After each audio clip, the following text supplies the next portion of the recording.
Sveiki, Agnė su jumis vėl. Vandens specialistė, kalbėsiu apie kengiant vandenį ir vandens svarbą. Tai kaip ir minėjau anksčiau, vanduo tiesiog būtinas mūsų organizmui. 2/3 mūsų kūno yra sudaryti iš vandens. Todėl tai, kokį vandenį geriame ir kiek jo geriame, yra nepaprastai svarbu. Visi pagrindiniai mūsų organai yra sudaryti iš vandens. Pavyzdžiui, 88% mūsų smegenų yra sudaryta iš vandens. Pagalvosite, jeigu mes negeriam šviežio, gyvo, gero vandens, kas darosi mūsų smegenims. Visos ligos šiuolaikinės, tokie kaip autizmas, Alzheimeris ir panašiai, daugybė įvairių kitų ligų, viskas yra dėl dehidratacijos. Mokslininkai, dietologai, daktarai, visi pripažįsta, kad pagrindinės priežastys, viena iš pagrindinių priežasčių šiais laikais dėl ligų yra dehidratacija. Jeigu pagalvosite, jeigu išvažiuojat su greitąja pagalba, jūs išveža į ligoninę, pirmas dalykas, ką jums darys, jums pajungs lašelinę. Kodėl? Todėl, kad yra tiesiog manoma, kad mes esam dehidratavę. Žmonės šiais laikais negeria vandens, o vandenį gerti nepaprastai būtina. Taigi, kodėl? Kaip sakiau, mūsų organizmas 75 procentai sudaryta iš vandens. Kokį vandenį gerti reikia. Yra keletas skirtingų rūšių. Šiais laikais, ką mes renkamės, galim gerti vandenį iš čiaupo, paprasčiausiai namuose. Problema ta, kad vanduo iš čiaupo turi labai daug chemikalų. Ten yra prisotinta chemikalų. Viena iš priežasčių yra, pavyzdžiui, chlorinas, kuris dedamas vien dėl to, dedamas vien dėl to, kad panaikintų bakteriją, kad nebūtų bakterijos vandenyje, nes vis tiek vanduo teka per vamzdynus ir daugybė bakterijų gali patekti.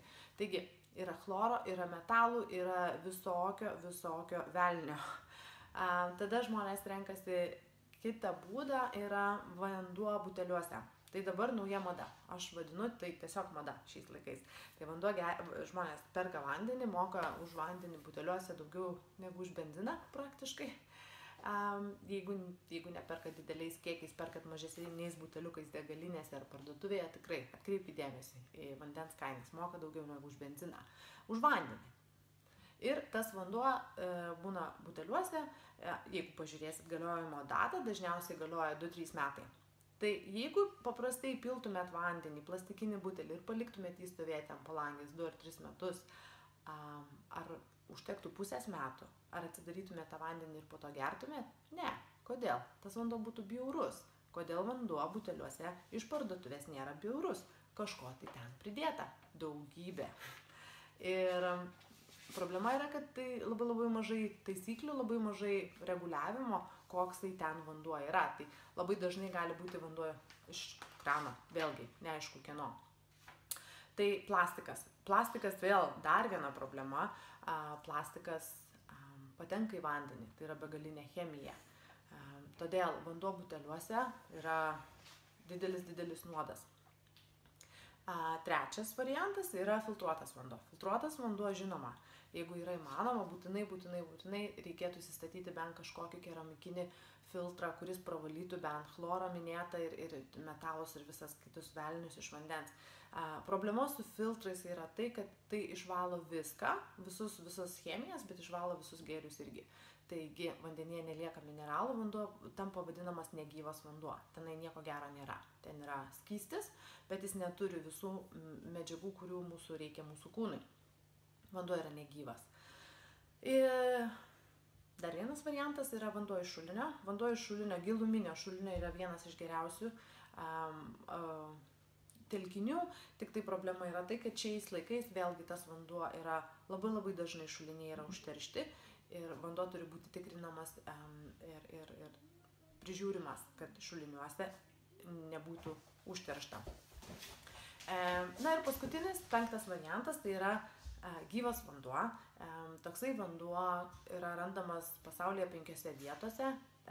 Deli, Indijoje, Hanzavali, Pakistane, Lurde, Prancūzijoje, Vokietijoje.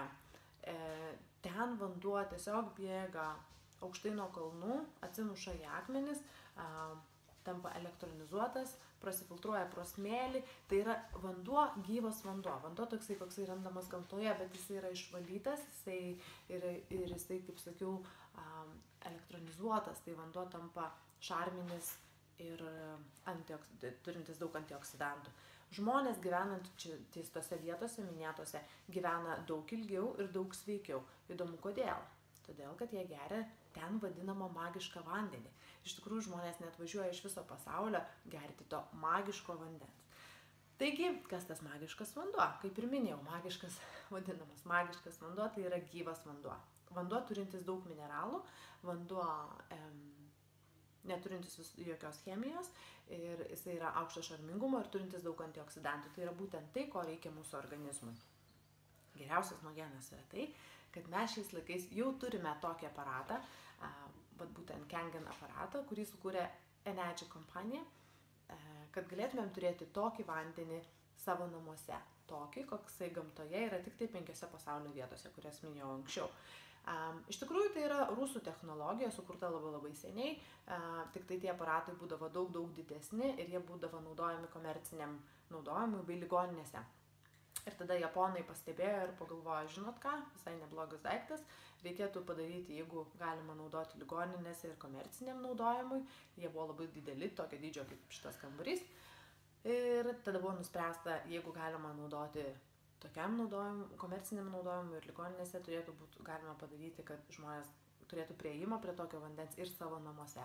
Tada japonai, būdami japonai, sukūrė tą aparatą, perdarė į mažą aparatą, kurį parodysiu kitą kartą ir galima jį turėti dabar savo namuose. Taigi, Kangen vanduo yra šarminis ir prisotintas vandenilio, turintis daug antioksidantų ir mažų vandens darinių, apie kuriuos vėlgi paaiškinsiu daugiau. Bet tokios vandens rūšis ir tokia vandens svarba. Ačiū Jums labai ir iki kitą kartą.